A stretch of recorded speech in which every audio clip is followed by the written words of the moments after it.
Մեր եկեղեցիները չուլանացված են։ Նիկոլ Փաշինյանը չի հանդարտվում։ Հայ առաքելական եկեղեցու դեմ արշավը շարունակվում է։ Ագրեսիվ գրառումները հաջորդում են մեկը մյուսին։ Հիմա էլ թիրախում Շիրակի թեմի առաջնորդն է։ Միքայել Սրբազանի մասին վարչապետը մեկից ավելի գրառում է արել։ Նախ մեջբերել է հարցազրույցը, որում Աջապահյանն այսպիսի հայտարարություն էր արել։ Այդ պոռոդախոսներից թող որևիցե մեկը թող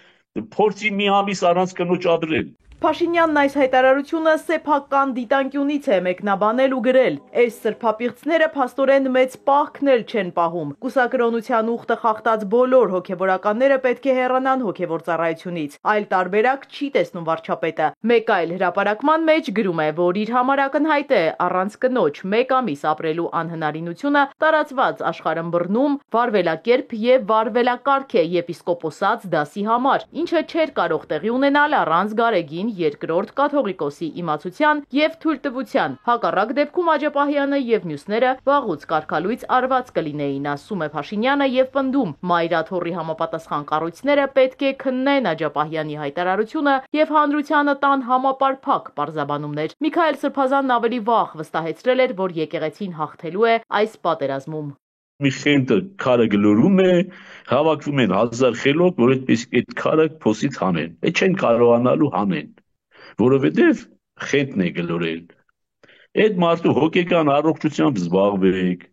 դեղեր նշանակեք, թույլ մի տվեք, որ դեղերի վրա ալկոհոլ օգտագործի, որովհետեւ ամեն ինչ նորմալ լինի, գոնե նորմալի սահմաններում։ Միքայել Աջապահյանն անդրադարձել էր նաև Փաշինյանի մյուս մեղադրանքներին ու նաև Աննա Հակոբյանի գրառմանը, թե երկրի գլխավոր մանկապիղծները Չուլան բառից դիվահարվել են։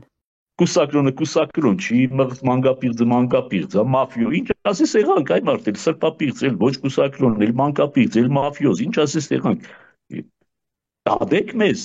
Քաղաքացիները երկրորդ օրն է ուշքի չեն գալիս Փաշինյանի սկանդալային հայտարարություններից ու փողոցային բառապաշարից։ Նման բան ոչ տեսել էին, ոչ լսել։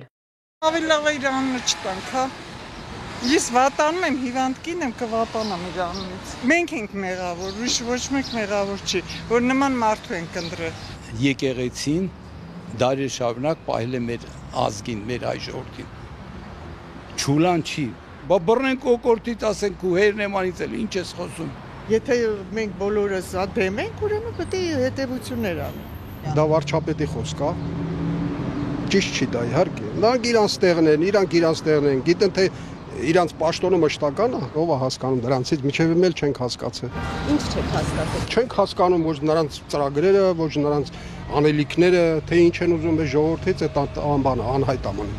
Այս քաղաքացին էլ, որն այգում նստած Դանթեի աստվածային կատակերգություններ ընթերցում, լսելով Փաշինյանի անունը, այսպես արձագանքեց. Դրանից անունը տալիս է գլուխը սահմակ։ Նիկոլ Փաշինյանը պնդում է, որ Հայաստանի Հանրապետությունը պետք է վճռորոշ ձայն ունենա վեհափառ հայրապետի ընտրության հարցում, իսկ կաթողիկոսի թեկնածուները պետք է բարեվարկության ստուգում անցնեն։ Եկեղեցու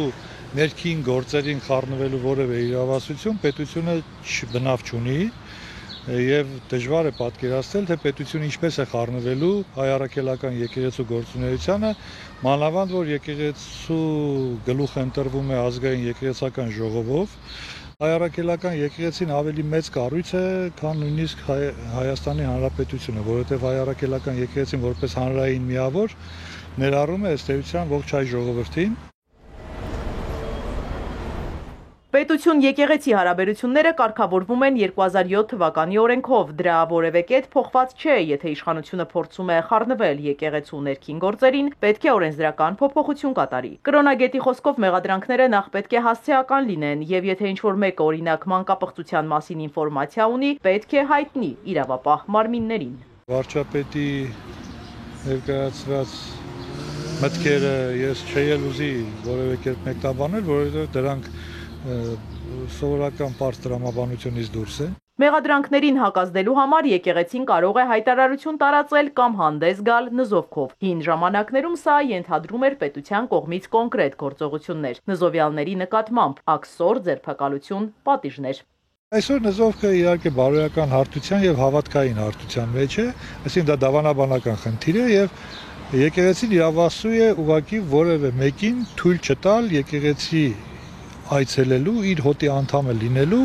եւ ենթադրենք հաղորդությունից օգտվելու։ Այսինքն նա հրճակվում է տվյալ համայնքի համար անիծյալ նզրվյալ մեկը։ Թե ինչով կավարտվի իշխանություն եկեղեցի այսպես կոչված սրբազան պատերազմը եւ դեռ քանի գրառում կավելանա Նիկոլ Փաշինյանի Facebook-յան պատին, ցույց կտա ժամանակը։ Իշխող ուժի падգամավորները համենայն դեպս վճռական են տրամադրված, հայտարարում են, որ հատիկ առ հատիկ գնալու են բոլոր իրենց ձևակերպմամբ սրբապիղծների հետևից։